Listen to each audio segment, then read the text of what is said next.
There is a belief that has been running quietly underneath most of a life, so quiet it rarely gets questioned. The belief that to truly know something, you have to interpret it, decide what it means, fit it somewhere into the ongoing story of who you are. It doesn't show up on the busy days. It shows up in the quiet ones, when you're looking at something completely ordinary, a cup, a window, your own two hands, and you notice the mind still hasn't stopped talking. And here is what's strange. The tiredness you feel by the end of most days doesn't actually come from what happened. It comes from everything you said about what happened, silently to yourself, without ever deciding to.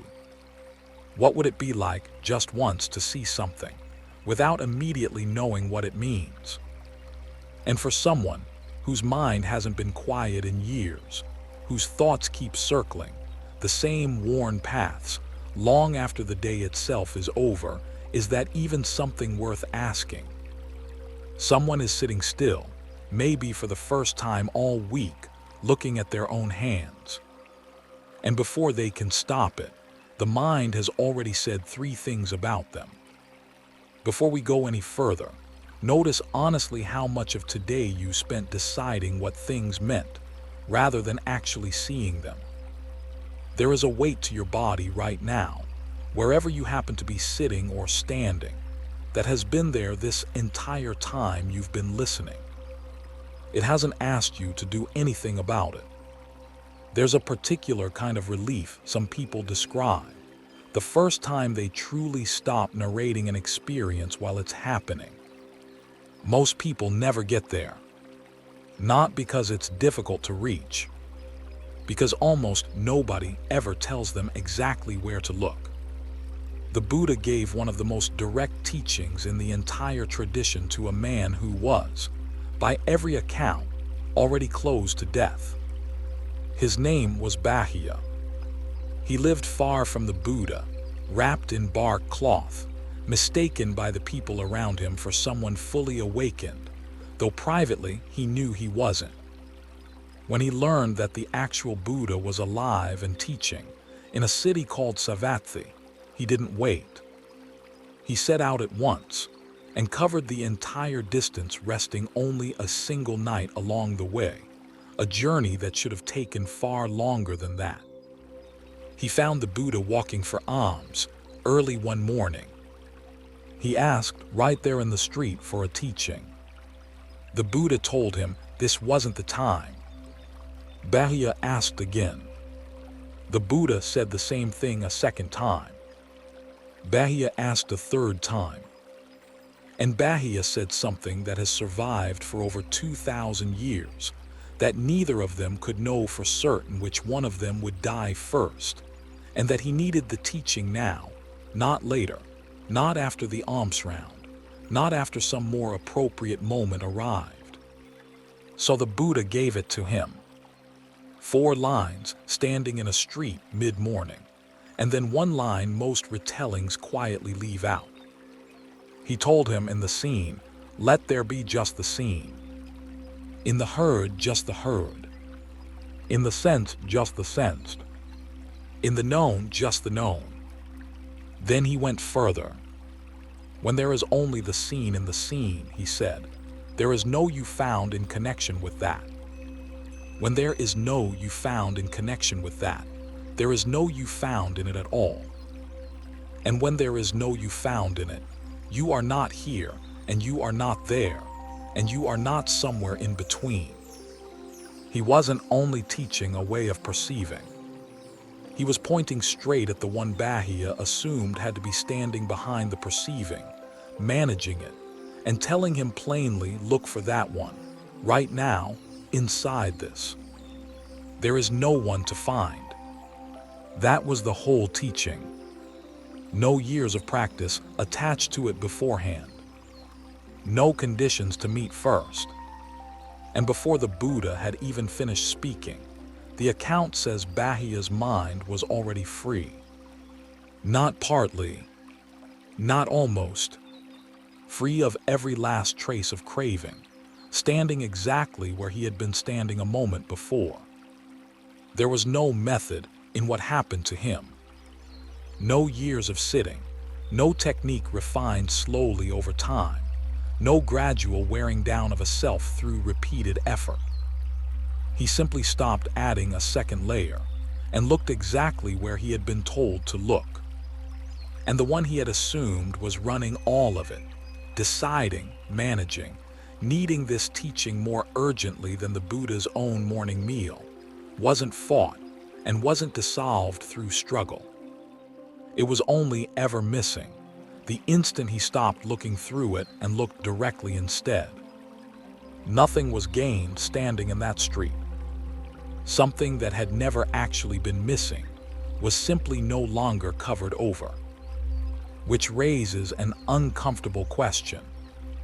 If seeing clearly doesn't actually require years, what exactly has been taking so long?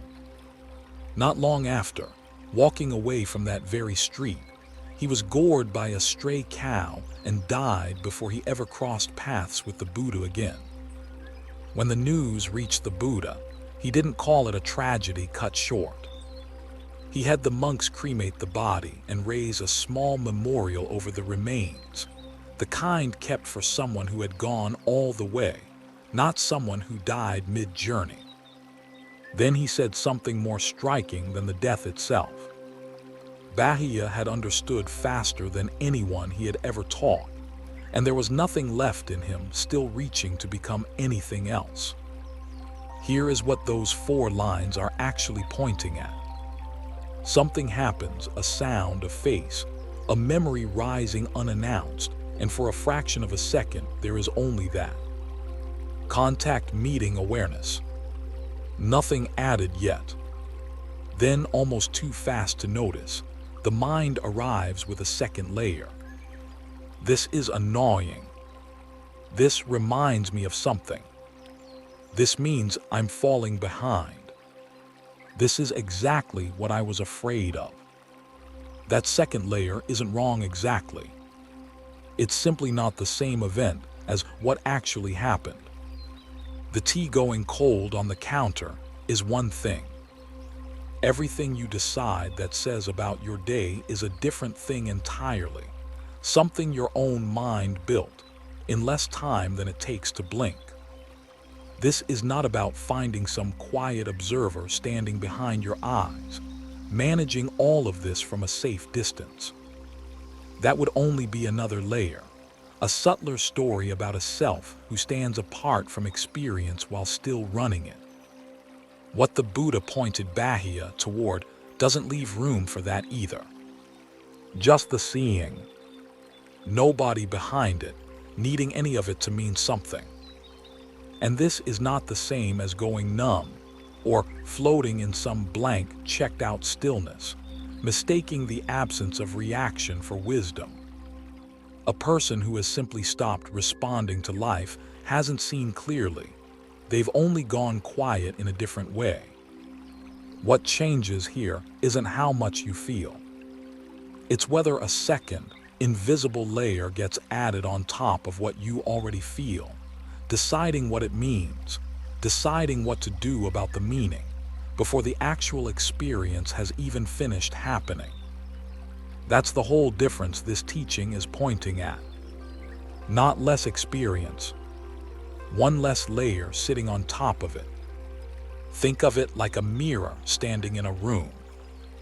A mirror doesn't work harder to reflect a mountain than it does a teacup. It doesn't decide the mountain matters more, or pause to consider what the teacup means. It simply reflects whatever stands in front of it, completely, without commentary, and then reflects the next thing just as completely. Nothing needs to be added to a mirror to make it work correctly. If anything, the only thing that ever interferes with a mirror is something covering it: dust, condensation, a film building slowly over time. Take the film away, and the mirror was never broken to begin with. It was only ever covered. This is close to what the Buddha was pointing at with a knowing nature that doesn't need training into clarity, because it was never actually unclear. What gets added, the judgment, the story, the running commentary, isn't wisdom accumulating.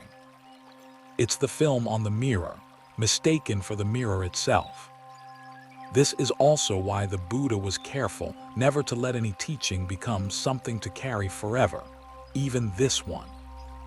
He once compared the whole of his teaching to a raft. A man is trapped on one shore, danger behind him, and builds a raft from whatever he can gather, branches, reeds, anything that will float to cross a stretch of water. On the other side, safe, does he lift the raft onto his back and carry it for the rest of his life, out of gratitude? Of course not. He leaves it on the shore. It did exactly what it was for. The 4 lines given to Bāhiya work the same way. They were never meant to become a phrase to repeat, or a technique to master over years, or a state to maintain through effort. They point at something that, once seen, doesn't need to be reconstructed every single time. This is part of why this particular teaching sits so close to the center of the whole practice.